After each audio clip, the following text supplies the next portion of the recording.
হরে কৃষ্ণ। প্রত্যেক কৃষ্ণ অনুরাগী ভক্তবৃন্দকে জানাই সুস্বাগতম।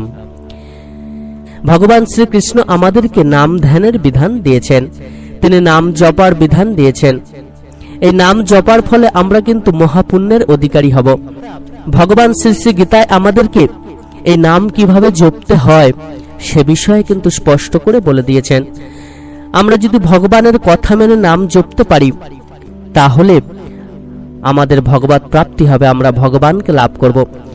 ভগবান স্বয়ং তার শ্রীমুখে শ্রী শ্রী গীতায় এই কথাই বললেন। আমরা মহাভারতে পাই ভগবান শ্রীকৃষ্ণ অর্জুনকে ধ্যান যোগের কথা বলেছিলেন। এই ধ্যান যোগের মধ্য দিয়ে আমরা মহাপুণ্যের অধিকারী হই এবং আমাদের ভগবত প্রাপ্তি লাভ ঘটে। ভগবান বললেন যে মানুষ ভক্তি ভরে আমার নাম জপতে থাকে আমি তার সর্বস্ব উজাড় করে দিয়ে এবং সে আমাতে প্রাপ্ত হয়, আমার কৃপা লাভ করে, তার ভগবত প্রাপ্তি ঘটে। অর্থাৎ ভগবানের নাম জপতে হবে আমাদেরকে। বর্তমান কর্মব্যস্ততার দিনে আমরা হয়তো ভগবানের নাম ধ্যান সাধন ভজন ঠিকমতো করতে পারি না, কিন্তু একটি দিন অর্থাৎ 24 ঘন্টায় আমরা যদি 1 মিনিট হলেও ভগবানের জন্য নিজেকে উৎসর্গ করি, ভগবানের সাধন ভজন করি, ভগবানের নাম জপতে থাকি, তাহলে কিন্তু আমরা জন্ম জন্মান্তর ধরে ভগবানের কৃপা লাভ করব। এরকম প্রচুর উদাহরণ রয়েছে যেখানে ভগবানকে কয়েক সেকেন্ডে ডাকার মধ্য দিয়ে তিনি পরম ভগবত প্রাপ্তি লাভ করেছেন। তাই আমরা যদি একবার শুরু করি তাহলে কিন্তু ভগবানের আশীর্বাদে আমরা কন্টিনিউ করতে পারবো। আমরা যতই কর্মব্যস্ততার জন্য ব্যস্ত থাকি না কেন, প্রত্যেকেই বর্তমানে ব্যস্ত থাকেন, কিন্তু 1 মিনিট হলেও ভগবানের সাধন ভজন করুন, ভগবানের নাম জপতে থাকুন।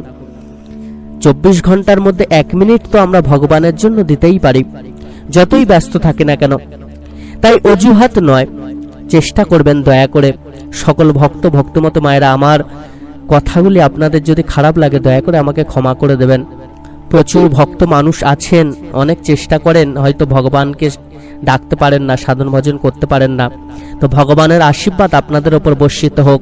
ভগবান যেন আপনাদের প্রত্যেকের মঙ্গল করেন এবং ভগবানের আশীর্বাদে আপনারা যেন প্রত্যেকে ভগবানের সাধন ভজন 1 মিনিট হলেও করতে পারেন, সেই ক্ষমতা যেন ভগবান আপনাদের দেন। ভগবান বললেন নাম জপার কথা। তো এই আমাদেরকে কিভাবে নাম জপতে হবে? ভগবান শ্রী শ্রী গীতায় বললেন যদি কোনো ভক্ত এইভাবে আমার নাম জপতে পারেন তাহলে তিনি সবার প্রথম ভগবানের আশীর্বাদ লাভ করে এবং ভগবত প্রাপ্তি লাভ করেন। অর্থাৎ ভগবানের কথা মেনেই কিন্তু আমাদেরকে তার সাধন ভজন নাম জপ করতে হবে। এই যে আমরা ধ্যানে বসি, ধ্যানে বসার কিন্তু নিয়ম রয়েছে। আমরা নাম জপ করার আগে ধ্যানে বসার সময় যদি এই নিয়মগুলি মেনে চলি, ভগবানের সম্মুখে বলা কথা যদি মেনে চলি, তাহলে কিন্তু আমাদের ধ্যান সফল হবে, আমাদের নাম জপ সফল হবে, আমাদের সাধন ভজন সফল হবে। শ্রী শ্রী গীতায় ভগবান শ্রীকৃষ্ণ বললেন সমঙ্কায় শিরগীবং ধারয়ন্ন চালং স্থিরঃ সম্পৃক্ষ নাসিকাগ্রং সং দিশশ্চান বলকায়ন। অর্থাৎ শরীর, মস্তক এবং গ্রীবা সোজা নিশ্চল ভাবে রেখে এবং অন্য দিকে না তাকিয়ে নিজ নাসিকার অগ্রভাগে দৃষ্টি নিবিষ্ট করে স্থির হয়ে বসবে। অর্থাৎ ধ্যান বসার আগে আমাদেরকে কেমন ভাবে বসতে হবে?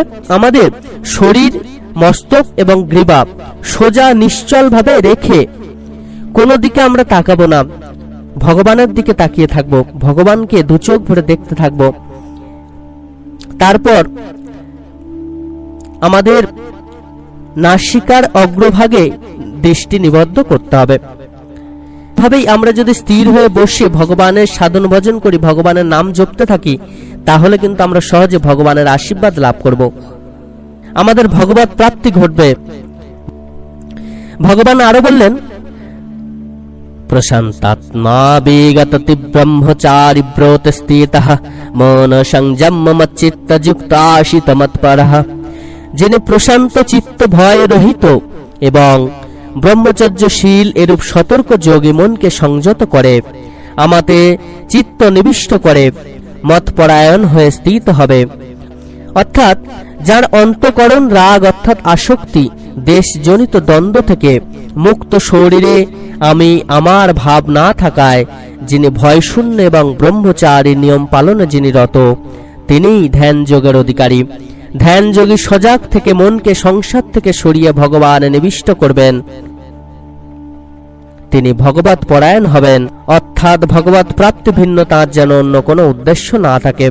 আর সেই ভক্ত মানুষই ভগবানের আশীর্বাদ লাভ করবেন এবং তার ভগবত প্রাপ্তি ঘটবে।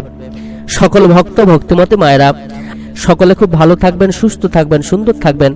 ভগবান শ্রীকৃষ্ণের অমৃত কথা শোনার জন্য আমাদের চ্যানেলটিকে অতি অবশ্যই সাবস্ক্রাইব করে দেবেন এবং লাইক, শেয়ার ও কমেন্টস করে আমাদেরকে উৎসাহিত করবেন। ধন্যবাদ।